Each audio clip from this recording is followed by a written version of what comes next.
શ્રી અણહિલવાડ ગૌ ભક્તિ મહોત્સવની તૈયારી પૂરજોશમાં। પાટણ અનાવાડા ખાતે હજારો બીમાર ગૌવંશની સેવાના લાભાર્થે આવનાર 1 થી 7 તારીખ સુધી શ્રી હરિઓમ ગૌશાળા ગૌ હોસ્પિટલ પાટણ ખાતે પરમ પૂજ્ય પ્રસિદ્ધ કથાકાર રમેશભાઈ ઓઝાના મુખારવિંદે શ્રીમદ ભાગવત મહાપુરાણ કથાનું આયોજન કરવામાં આવ્યું છે, જેની માહિતી અર્થે ગૌશાળાના કૃષ્ણ કુંજ ખાતે પત્રકાર પરિષદનું આયોજન કરવામાં આવ્યું।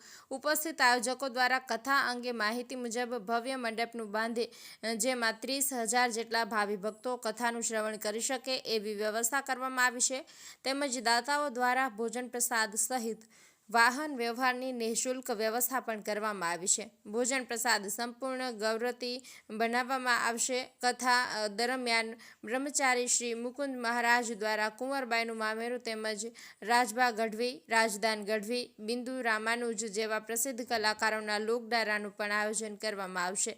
આ શુભ પ્રસંગે ભારતમાંથી વિવિધ સંતો મહંતો સાથે જગતગુરુ શંકરાચાર્ય પૂજ્ય શ્રી નિશ્ચલાનંદ સરસ્વતી મહારાજ પણ પધારવાના છે। સાથે જ ગુજરાતના રાજ્યના મુખ્યમંત્રી સહિત વિવિધ રાજકીય પક્ષોના આગેવાનો પણ કથામાં હાજરી આપશે।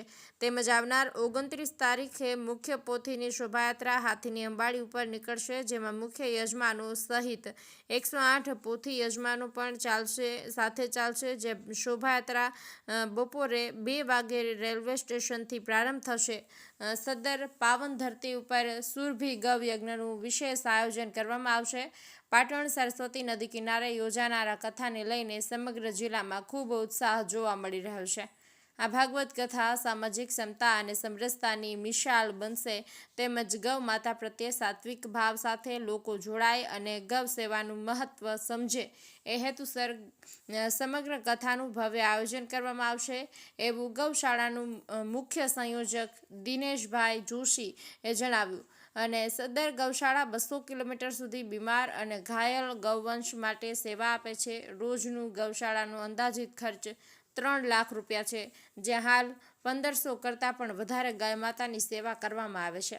તેમજ આવનાર ભવિષ્યમાં નંદીશાળાનું નિર્માણ, દૂર પ્રદેશમાંથી આવતી ગાયો માટે ઘાસની વ્યવસ્થા કરવામાં આવશે એવું પત્રકાર પરિષદમાં જાણવા મળ્યું છે। આ પ્રસંગે દિનેશભાઈ જોશી, મુખ્યદાતા ચેતનભાઈ વ્યાસ, નરેન્દ્રસિંહ જાડેજા સહિત પિયુષભાઈ આચાર્ય, વિનોદભાઈ જોશી, ભાવેશભાઈ જોશી, ભરતભાઈ જોશી, હિરેનભાઈ બારોટ, જનકભાઈ રાવલ, ભરતભાઈ ભાટિયા સહિત ગૌ ભક્તો અને પત્રકાર મિત્રો ઉપસ્થિત રહ્યા હતા।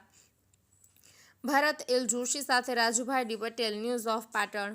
તારીખ 1 જાન્યુઆરી 2025થી આ કાર્યક્રમનો વિચાર આવ્યો અને લગભગ 1 વર્ષથી અમે બધા કાર્યકર્તા મતતા ગૌશાળાની અંદર ભવ્યથી ભવ્યના ભૂતોના ભવિષ્ય ભાગવત કથા ગૌ ભક્તિ મહોત્સવ યોજાવા જઈ રહ્યો છે।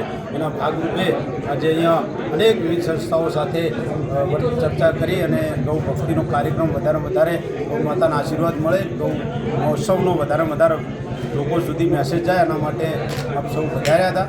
આપનો ખૂબ ખૂબ આભાર।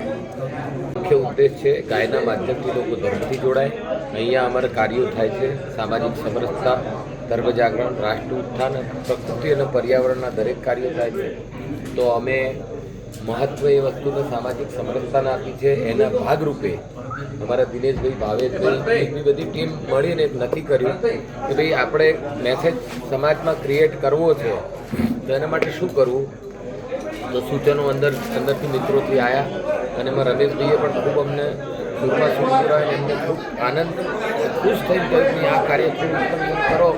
51 દલિત સમાજની એટલે વાલ્મીકી સમાજની દીકરીઓ ખરી જે અતિ પીછડી જે કહીએ છીએ એમને પ્રાથમિકતા આપી છે। એમના પગ રથથી જે એમ કહેવાય કે વ્યાસપીઠની અમે શરૂઆત જ ત્યાંથી કરવાના છીએ। રમેશભાઈના પગ પડે પહેલાં વાલ્મીકી સમાજની દીકરીઓ ત્યાં આગળ આવશે, એમના પૂજન પણ થશે અને વાઇસ સન્માન પણ એમના હાથે રાખ્યું છે।